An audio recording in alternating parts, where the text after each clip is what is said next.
Bună! Bine ai venit și mă bucur să te am aici alături de mine. Pentru această citire aș vrea să verificăm dinamica dintre tine și persoana ta iubită, ok? Și am să te invit să te gândești la această persoană și imediat îți voi arăta și felul în care am gândit această etalare. Voi folosi atât acest oracol și văd împărăteasa aici la baza pachetului, împărăteasa semnificând creșterea, fertilitatea, este denumită în acest tarot cartea fertilității. Reprezintă energia feminină divină și abundența de asemenea. Este guvernată de Venus, iar Venus este planeta iubirii, dar și a banilor. Hai să vedem pentru tine și această persoană la care tu te gândești și pe care tu o iubești. Ce energie avem între tine și această persoană și vom lua gânduri, sentimente,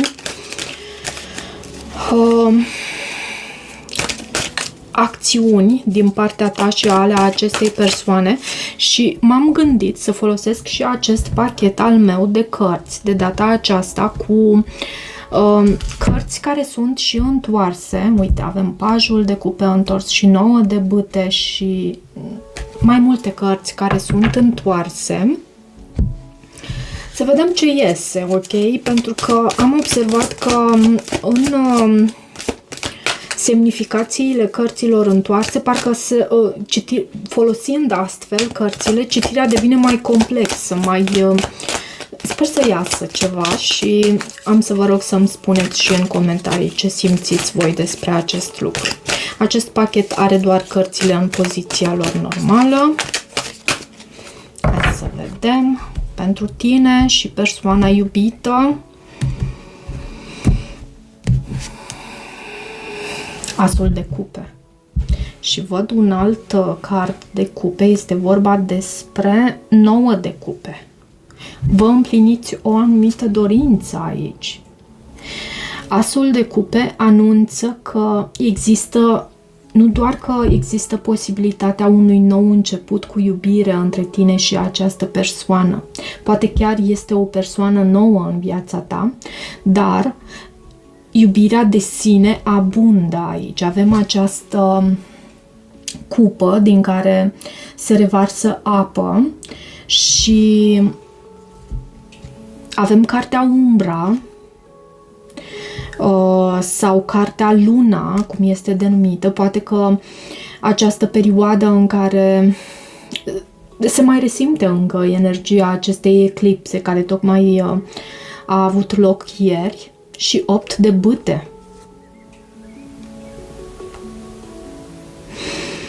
Comunicare, dar și nevoia de a-ți asculta intuiția.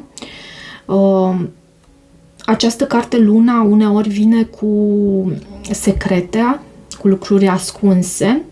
Uneori poate să vină cu sentimentul acela de confuzie, nu știi exact cum stau lucrurile și poate că tu cauți informații despre această persoană pentru că nu cunoști foarte bine lucrurile. Pentru unii este vorba despre o persoană nouă.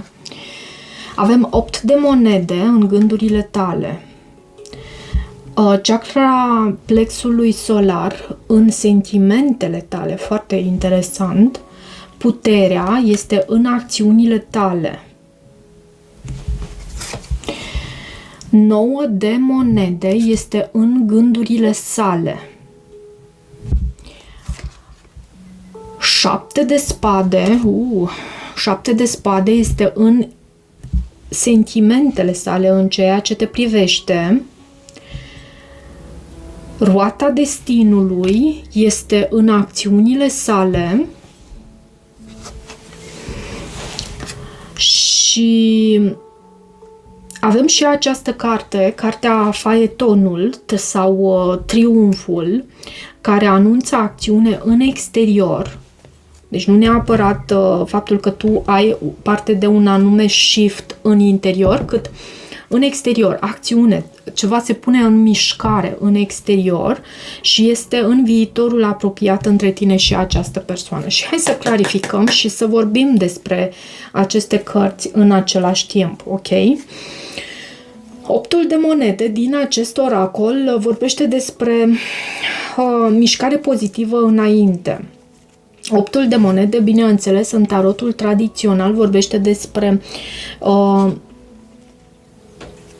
pasiunea pe care tu o depui pentru jobul tău, pentru hobby-ul tău, pentru ceea ce tu ai în fața ta și pentru care tu lucrezi. Acest opt de monede, împreună cu aceste cărți pe care le avem aici de partea ta, și amintește-ți că tu poți să inversezi rolurile dacă nu simți că ești în această postură, dar la tine intenția pentru această citire a fost ca în partea mea stângă să extrag energiile tale. Și la tine am sentimentul că vrei să te îndepărtezi de această persoană. Deci este vorba, da, în tema generală a întregii citiri este vorba despre un nou început cu iubire, dar există și dezamăgire, există și decepție, există și tristețe, poate în felul în care comunicați. Încep lucrurile să se închege aici. De ce 8 de monede în gândurile tale? 5 de spade, există decepție. Și 8 de spade. Ți-a ajuns cât de mult, da, și cavalerul de cupe întors, regele de cupe întors, cineva își alege independența și să știi că vine asta de partea ta. Cinciul de spade de data asta anunță faptul că tu îți dorești să te îndepărtezi de această persoană pentru că ți-a adus prea multă decepție și e foarte posibil ca acest lucru să se fie întâmplat în planul acesta al comunicării. Și te-a făcut foarte mult să te simți încorsetată, prinsă ca într-o menghină, fără scăpare, deși acest 8 de spade, acest personaj din acest 8 de spade se poate elibera foarte ușor. Există speranță aici, doar că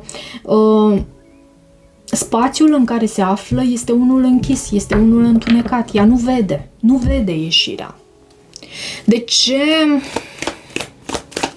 acest 9 de monede în gândurile acestei persoane? 9 de monede, posibil să fii și tu în gândurile acestei persoane. Este cartea independenței, este cartea care anunță că un anume ciclu se încheie aici, și asul de cupe. E bine, vezi tu, și asul de monede. Vezi tu, pe măsură ce tu te îndepărtezi, pentru că la tine văd că te îndepărtezi de această persoană, pe măsură ce tu te îndepărtezi, pentru că aici a existat decepție, la această persoană se revarsă această cupă a iubirii. Avem asul de cupe cu cele 3 firicele de apă care se revarsă din această cupă, ceea ce anunță că există sentimente dinplin din partea acestei persoane și își dorește un nou început cu iubire și cu stabilitate. Acum, doar că e în al 9-lea ceas. În al 9-lea ceas. De ce chakra plexului solar este chakra a 3-a sau locul din care tu îți tragi puterea? Tu cumva în sentimentele tale te-ai hotărât, ai pus punct. Ceva aici s-a întâmplat care te-a determinat să îți dai seama că nu se merită. De ce judecata întoarsă?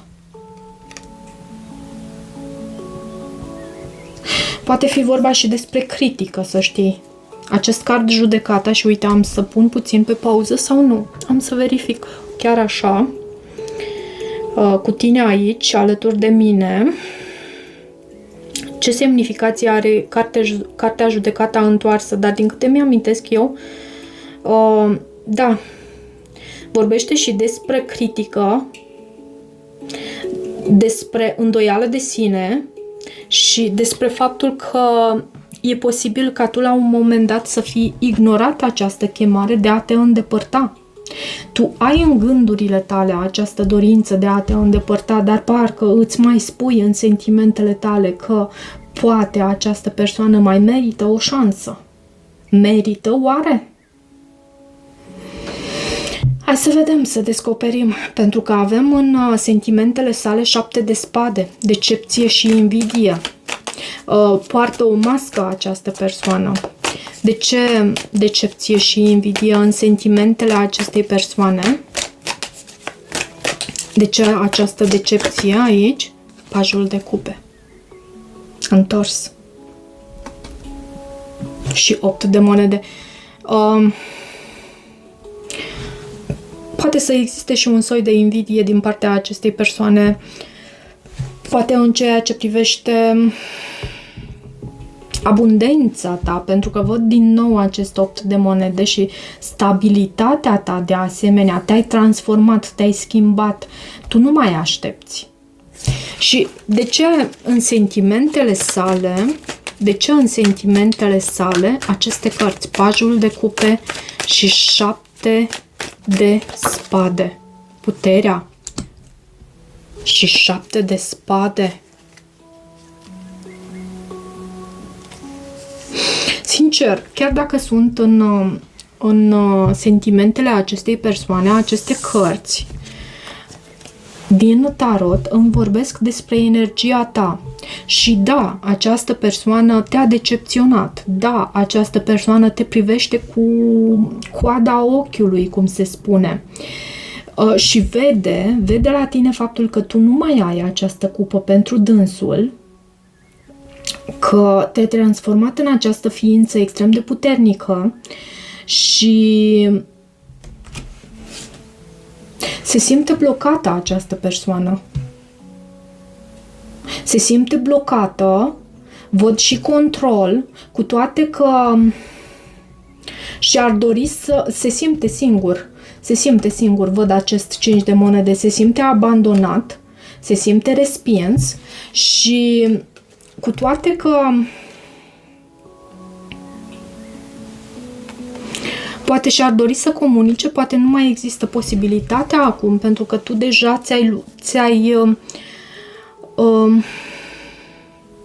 cum să zic eu, te-ai exprimat precum că ai vrea să pleci, deși văd și o oarecare critică în ceea ce te privește pe tine, te judeci pe tine aspru pentru faptul că nu te-ai îndepărtat până acum de această persoană. Foarte... Și în acțiunile tale văd puterea. O avem și aici în sentimentele sale. Poate ai leu pe harta natală, nu neapărat, dar poate fi și rac, mai văd aici, și săgetător și scorpion. De ce puterea? De ce puterea în acțiunile tale? Puterea îmblânzește leul. Puterea îmblânzește instinctele primare. Tu ai puterea aceasta de a îmblânzi această persoană și asul de monede și diavolul. Nu, aici știi despre ce este vorba. Da, dincolo de a îmblânzi și de a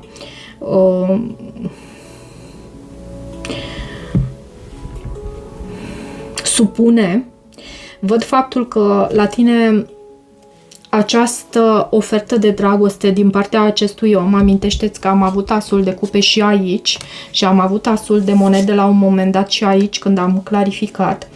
Această persoană își dorește un nou început cu iubire și stabilitate, dar cam într-al 9-lea ceas, pentru că ceva deja s-a transformat în ceva toxic aici între voi.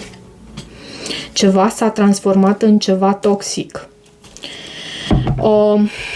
Puterea își înfrânează din dorința de a acționa uneori și din dorința asta de a acționa înspre această ofertă, înspre această oportunitate de nou început cu stabilitate, între tine și această persoană.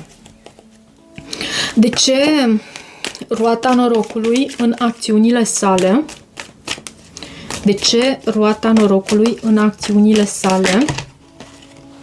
10 de cupe. În al 9-lea ceas sau în al 10-lea ceas, numește-l cum vrei, această persoană se trezește. Doar că e ceva aici și cred că ceva din felul în care a acționat această persoană, care a dezamăgit într-un mod extraordinar de mare. 10 de cupe și roata norocului. Ceva se schimbă aici la această persoană și își dă seama cât de mult te iubește. Deși, ce este cu această decepție cu care vine această persoană în sentimentele sale? Triumful sau cartea faetonului, carul triumfal, îl avem aici în rezultatul posibil obținut sau în viitorul posibil în următoarea perioadă între tine și această persoană, sau mai degrabă spus tendința naturală a lucrurilor. Faetonul anunță faptul că lucrurile se pun în mișcare dacă puterea vorbește despre voință, despre putere, despre determinare din interior. Faetonul vine cu putere, voință, determinare în exterior. El își exercită această putere și în exterior. Faetonul, șasul de bâte, dar a venit întors. Și văd ceva s-a încheiat aici. Văd acest card, împăratul, care vorbește despre control și iarăși întors despre control vorbește. Această persoană se simte blocată. S-a deconectat de la intuiția personală, se simte blocată, e în lanțuri, cumva in bondage, cum este în engleză. Se simte ca în lanțuri, legată în această conexiune și nu poate să îți dea drumul, deși ceva aici, un anume cerc, a fost închis aici. Și văd control din partea acestei persoane. Posibil această persoană să acționeze în următoarea perioadă, să vină în direcția ta. Hai să mai cer totuși o carte. Va veni această persoană în direcția ta cu acest faeton, dar cu acest as de bâte. Asul de bâte este o carte în care anunță că pasiunea s-a stins de partea ta. Da, uite ce avem aici. Uite ce avem aici. Avem 3 de spade, 8 de cupe, plecare din partea ta, din partea energiei feminine, din partea energiei masculine avem control și dominare, toxicitate.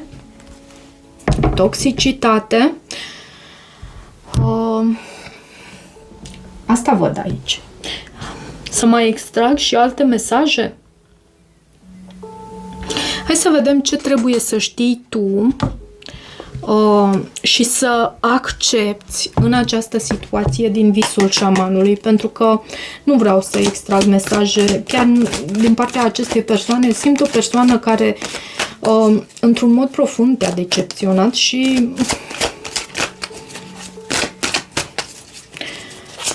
nu vreau să te necăjesc mai mult de atât. Scafandrul, cufundarea într-o sarcină. Poate că tu te vei preocupa foarte mult de munca ta și legământul, contractul sacru. E ca și cum la tine îți iei acest legământ de a nu te mai lăsa păcălit. 134. Hai să vedem ce semnificație are acest scafandru.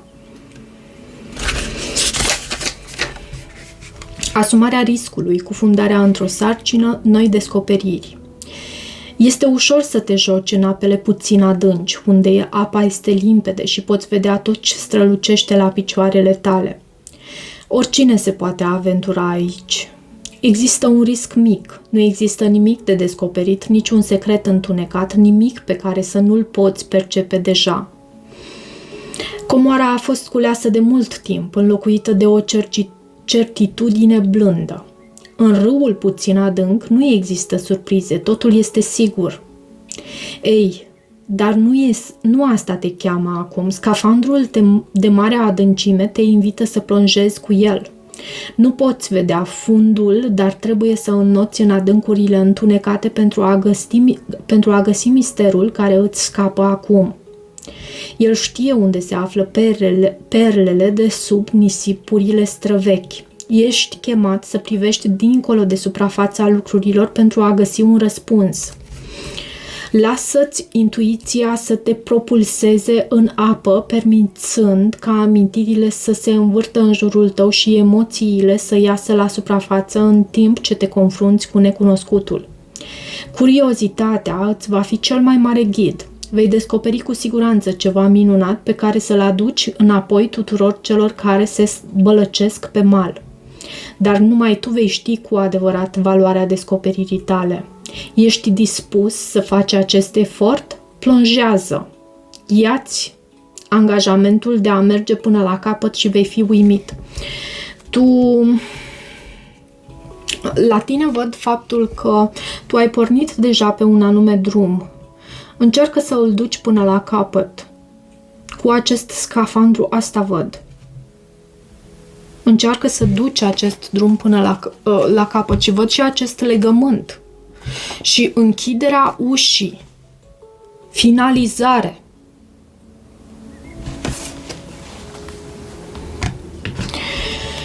Cam atât pentru această citire, dragilor. Dacă rezonați cu acest mesaj, nu uitați de faptul că puteți să deveniți și membri ai acestui canal. Nu uitați să vă abonați, acestui canal și să îmi lăsați o apreciere și un comentariu.